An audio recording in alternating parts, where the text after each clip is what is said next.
দর্শক, আসসালামু আলাইকুম। খুবই গুরুত্বপূর্ণ একটা খবর।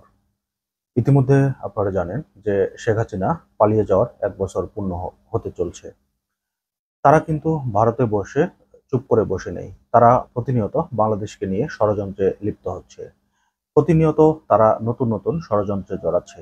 ইতিমধ্যে আমরা তাদের বেশ কিছু ফোনালাপ শুনেছি, তাদের বেশ কিছু মেসেজের স্ক্রিনশট দেখেছি। এরকম আরো অনেক খবর প্রতিনিয়ত কিন্তু ছড়িয়ে পড়ছে। তারা কিন্তু তাদের এই খবরগুলো গোপন রাখতে পারছেন না। বিডি টুডের খবর, ভারতে বসে গভীর ষড়যন্ত্রে লিপ্ত আওয়ামী লীগ গোয়েন্দার তথ্যে ধরা পড়েছে। ইতিমধ্যে আপনারা জানেন যে ডক্টর মোহাম্মদ ইউনূসকে নিয়ে আওয়ামী লীগের লোকজন কি ধরনের মন্তব্য করছে প্রতিনিয়ত। তো বিডি টুডের খবরে যে তথ্যটি উঠে এসেছে গোয়েন্দার জালে, সেটা আপনাদের সামনে তুলে ধরছি। তারা ইতিমধ্যে কিন্তু ফেসবুক, হোয়াটসঅ্যাপ এইসব সোশ্যাল মিডিয়ায় বিভিন্ন অ্যাক্টিভিটিস করে আসছিল। সেগুলো গোপন তারা রাখতে পারছিল না। অবশেষে কিন্তু তারা এবার যুক্ত হয়েছে টেলিগ্রামে। সেখানে কিন্তু যুক্ত হয়েছে ভারতে যারা পালিয়ে রয়েছে তারা থেকে শুরু করে, এবং তৃণমূল পর্যায়ে আওয়ামী লীগের যে কর্মী রয়েছে তারাও কিন্তু সেই টেলিগ্রাম চ্যানেলে যুক্ত হচ্ছেন। খবরে যেটা বলা হয়েছে যে পতিত এই স্বৈরাচার পালানোর পর থেকেই সামাজিক যোগাযোগ মাধ্যম টেলিগ্রামকে বানিয়েছেন রীতিমতো নিষিদ্ধ আওয়ামী লীগ ষড়যন্ত্রের আবাসস্থল। ওখানেই দলীয় শীর্ষ থেকে প্রান্তিক এলাকার নেতাদের সাথে প্রতিনিয়ত যোগাযোগ আর ভার্চুয়াল মিটিং এর মাধ্যমে বাংলাদেশকে ঘিরে নানা ষড়যন্ত্র। এবার আওয়ামী লীগের শীর্ষস্থানীয় কিছু নেতা ভারতীয় এক গণমাধ্যমকে জানিয়েছে সেই সব টেলিগ্রাম গ্রুপে বাংলাদেশের গোয়েন্দা সংস্থার সদস্যদের অস্তিত্বের কথা। মানে ভারতে যে নেতাগুলো পালিয়ে রয়েছে তারা বলছেন তাদের যে গ্রুপগুলো রয়েছে সেখানে বাংলাদেশের গোয়েন্দা সংস্থার অনেক লোক যুক্ত হয়েছে। তাদের দাবি অনুযায়ী এইসব টেলিগ্রাম গ্রুপে প্রধান উপদেষ্টা ডক্টর মোহাম্মদ ইউনূসের প্রতি অনুগত গোয়েন্দা সদস্যরা অনুপ্রবেশের ঘটনা ঘটছে।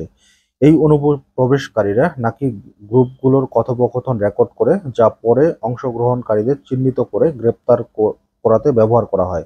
দলটির ভেতরের খবর অনুযায়ী গ্রুপের আলোচনার ভিত্তিতে ইতিমধ্যে গ্রেপ্তার শুরু হয়ে গেছে। মোট কথা হলো, আওয়ামী লীগ বোঝাতে চাইছে বাংলাদেশের গোয়েন্দা সংস্থার কাছে দেশকে নিয়ে আওয়ামী লীগ সন্ত্রাসীদের ষড়যন্ত্র তথ্য রয়েছে। খবরে আরো যেটা বলা হয়েছে, এদিকে আবার ১১ দিন সারা দেশে বিশেষ সতর্কবার্তা জারি করেছে আইন শৃঙ্খলা রক্ষাকারী বাহিনী। আগামী ২৯শে জুলাই থেকে ৮ই আগস্ট পর্যন্ত সময়কে কেন্দ্র করে অনলাইন অফলাইনে সংঘবদ্ধ প্রচারণার মাধ্যমে আওয়ামী লীগ সন্ত্রাসীদের দ্বারা দেশে নৈরাজ্য সৃষ্টির চেষ্টা করা হতে পারে বলে আশঙ্কার কথা জানিয়েছে পুলিশের বিশেষ শাখা এসবি।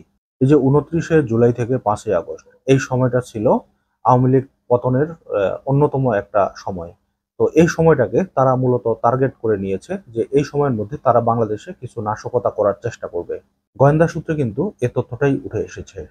যে কারণে এই সতর্কতা জারি করা হয়েছে। এ থেকে বোঝা যায় আওয়ামী লীগের ষড়যন্ত্রের তথ্য বাংলাদেশ আইন শৃঙ্খলা বাহিনীর হাতে রয়েছে।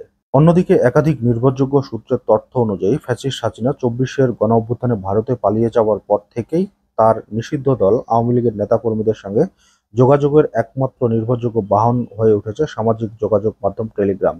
এই সোশ্যাল মিডিয়াতে বেশ কয়েকটি গ্রুপ রয়েছে ফ্যাসিস্ট দলটির, যে গ্রুপগুলো আবার সরাসরি নিয়ন্ত্রণ করে গণহত্যাকারী স্বৈরাচার ওবায়দুল কাদের। খবরে আরো যেটা বলা হয়েছে যে এই গ্রুপেই প্রতিদিন রাত ৯টার পরে শুরু হয় মিটিং, যেখানে ষড়যন্ত্র করা হয় আওয়ামী লীগ ফিরে আসার প্রক্রিয়া নিয়ে। এসব একটা গ্রুপে ২৫ থেকে ৪০ হাজার পর্যন্ত আওয়ামী লীগ সন্ত্রাসী যুক্ত রয়েছেন, যার মধ্যে রয়েছে দলটির কেন্দ্রীয় জ্যেষ্ঠ নেতারা, সাবেক সংসদ সদস্য, সাবেক মন্ত্রী, জেলা উপজেলা পর্যায়ের নেতাকর্মীরা, যেখানে আবার নেতৃত্ব দেন ফ্যাসিস্ট হাসিনা নিজেই, যার পিছনে সবকিছু সমন্বয় করেন ওবায়দুল কাদের। এছাড়াও প্রতিনিয়ত বাংলাদেশে কোথায় নাশকতা করা হবে না হবে এই ব্যাপারগুলোও কিন্তু তারা সেখান থেকে নির্দেশনা দেন। এমন তথ্যই জানিয়েছেন গোয়েন্দা সংস্থার পক্ষ থেকে। তারা কিন্তু জানিয়েছে যে এই ২৯ থেকে ৫ই আগস্ট পর্যন্ত এই সময়টা খুব গুরুত্বপূর্ণ একটা সময়। এই সময়ে আওয়ামী লীগ যে কোনো ধরনের নাশকতা আবার করতে পারে বলেও তারা সন্দেহ প্রকাশ করেছেন। তো দর্শক, আজকের মতো এই পর্যন্তই। আল্লাহ হাফেজ।